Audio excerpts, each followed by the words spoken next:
The final from Evanston, it's number 4 Minnesota taking down number 16 Northwestern 26-12. Jeff Eisenband and Nick Petro. And Nick, Northwestern started off well, they ended well, but in the middle, all Gophers. All Gophers, and Minnesota improves to 5-0 on the season. Northwestern falls to 6-2.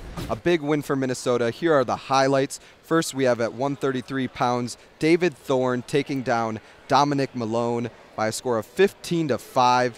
There's a takedown you see right there. And right now we are watching Chris Dardanes, the number 5 ranked wrestler at 141 pounds, with the 3-2 decision over Pat Greco, keeping control. And right after him, more Dardanes. This is Nick Dardanes, his twin brother. Came in at ranked number 2. And here, Jason Surtis, who's been Northwestern, is hyped about him. Not tonight for Surtis, as a takedown was made by Dardanes here in an eventual victory for that number 2 ranked wrestler. Moving along for Northwestern, a lot of problems for Dylan Marriott, who's wrestling in that number 157-pound spot, which was at one time Jason Welch's. He ended up getting pinned by Brandon Kingsley. Kingsley getting the fall, wrestling in place of number 9, Dylan Ness, for the Gophers. So the Gophers at this point are really leading, Nick. The Gophers were leading, and this was one of the most exciting matches of the night. Pierce Harger wins 7-5 over Danny Zilverberg, but the Golden Gophers gave a fight after springing out to a 5-0 lead.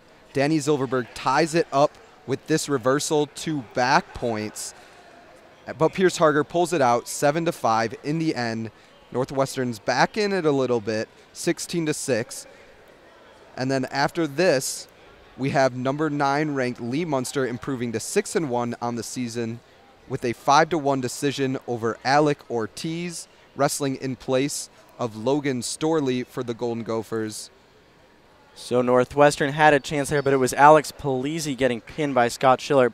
However, Northwestern ended on a high note. Number 8, Mike McMullen, getting the fall on Tony Nelson, number 1 in the country. Nelson came in 19-0, and Nick, some redemption for Mike McMullen. Mike McMullen finally got that win over Tony Nelson. You know he had this date circled on his calendar, and he pulled it out in sudden death overtime. But again, it's the Golden Gophers, Minnesota taking down Northwestern 26-12 in Evanston.